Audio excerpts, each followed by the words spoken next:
अस्सलामुअलैकुम friends, welcome to my channel Shabnoor Ali. एक बहुत खूबसूरत सी वाइन जो कि आप ऐड करना चाहते हैं या आपने ऐड की हो, इसका नाम है राखी बेल, कृष्णा कमल वाइन या फिर पैशनेट फ्लावर्स। राखी की तरह इसके फूल दिखते हैं और काफ़ी कॉस्टली भी पड़ती है। ये वाइन मैंने अगस्त या सितंबर रेनी सीज़न में परचेज़ की थी और 150 से ऊपर ही मुझे मिली थी। 200 तक की आपको मिल सकती है। ये प्लांट की हाइट के ऊपर डिपेंड करता है। वैसे तो ये परमानेंट फ्लावरिंग वाइन है और सर्दियों में ये थोड़ा डोरमेंट हो जाती है और पूरे साल में इसमें फूल आते ही रहते हैं, सर्दियों में थोड़ा कम आते हैं। हार्डी वाइन है और इसको आप अपने गार्डन में ऐड कर सकते हैं अगर आपके पास केयर करने का प्लांट्स को कम टाइम होता है। तो सर्दियों में इसकी कैसे केयर करनी है, अभी जबकि जनवरी स्टार्ट हो चुकी है, आज 1 जनवरी है। ये वीडियो क्लिप मेरी जब मैंने इसको ऐड किया था रेनी सीज़न में, तब इतना खूबसूरत था। इस प्लांटर में लगा था, ट्रेलिस भी इस पर थी और ये एक रिंग में फंसा हुआ था। ये एक वाइन है इसलिए इसको ट्रेलिस की ज़रूरत तो पड़ती ही पड़ती है। और अब हम चलते हैं जनवरी में। आपको वहाँ लेकर चलते हैं जहाँ पर मैंने इस वाइन को अब लगा रखा है।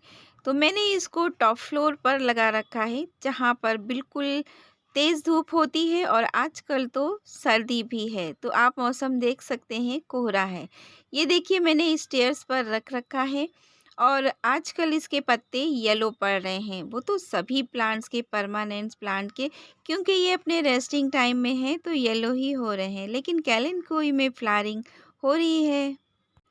राखी बेल तभी ग्रोथ करती है जब इसको सपोर्ट मिलता है, वरना ये बस अच्छी सी नहीं दिखाई देती है। ज़मीन पर भी इसके फूल बिखरे हों तो भी नहीं अच्छे दिखाई देते हैं।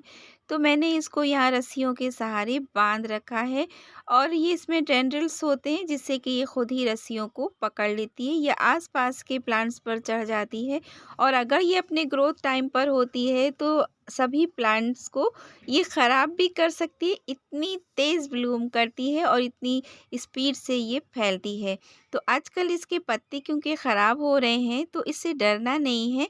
बस आप इन पत्तों को रिमूव कर दीजिए दिसंबर में, जनवरी में और बहुत ज़्यादा सर्दी में ये इसके पत्ते ड्रॉप हो ही जाते हैं, तो आप इसको रिमूव कर दीजिए, वरना इसको आप शेड में रख सकते हैं। लेकिन अगर बड़ी वाइन है और वो कहीं ट्रेलिस पर आपने बांध रखी है तो शेड में रखना थोड़ा मुश्किल होगा।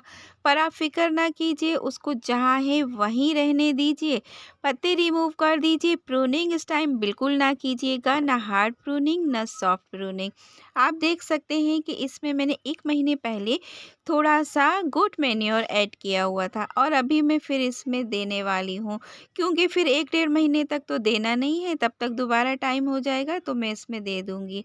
क्योंकि इस टाइम इसमें कलियाँ बन रही हैं, प्लांट खुद कह रहा है कि मैं अच्छी कंडीशन में हूँ, मुझे कोई दिक्कत नहीं है, तो फिर खाद इसमें ऐड की जा सकती है।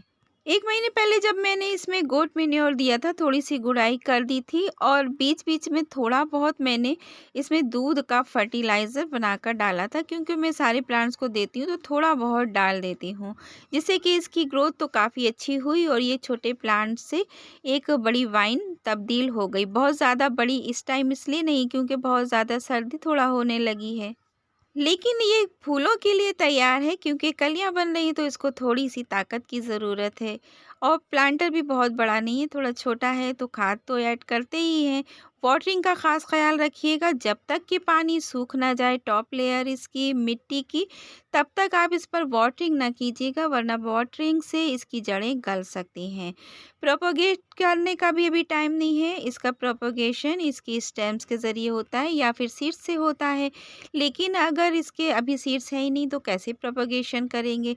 रेनी टाइम में इसको आप सॉइल लेयरिंग से तैयार कर सकते हैं बहुत आसानी से। पास में कोई प्लांटर रख दीजिए मिट्टी से लगा हुआ और इसकी स्टेम्स के नॉट को उसमें दबा दीजिए। कुछ टाइम बाद जड़ें निकल आती हैं तो फिर बस आप इस तरीके से प्लांट को बना सकते हैं।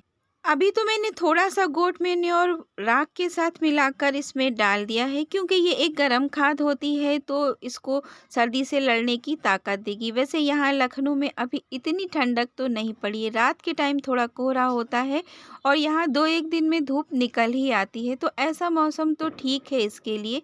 जब 10-15 दिन बारिश हो जाएगी या फिर नहीं निकलती है धूप अगर, तब थोड़ा-सा रिस्क है, पर थोड़ा ही सा रिस्क है, प्लांट ये कभी मरता नहीं है अगर आप इसको वाटरिंग से बचा लेते हैं।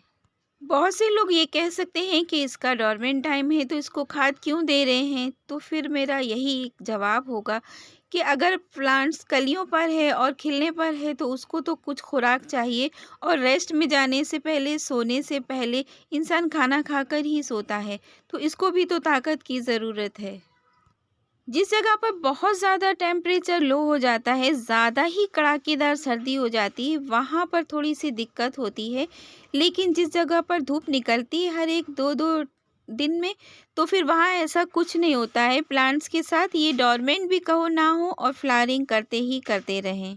अभी तक तो सारे पत्ते भी इसके येलो नहीं हुए हैं, पीले नहीं पड़े हैं। कुछ-कुछ पत्ते बहुत पुराने थे तो वही पीले पड़े हैं, वरना न्यू ग्रोथ धीरे-धीरे आ रही है और स्टेम अपनी तरफ से, टॉप की तरफ से बढ़ती ही जा रही है और वो कलियाँ भी बना रही है। तो बस मैं यही आपके शेयर करना चाहती थी।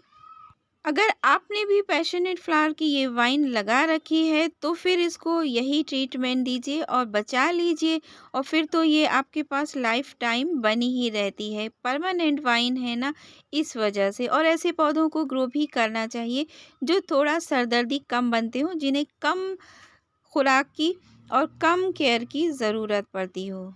तो वीडियो अच्छी लगी हो फ्रेंड्स तो एक लाइक कीजिए और शेयर कीजिए, चैनल को सब्सक्राइब कीजिए। फिर मिलते हैं नेक्स्ट वीडियो में, तब तक के लिए अल्लाह हाफिज़।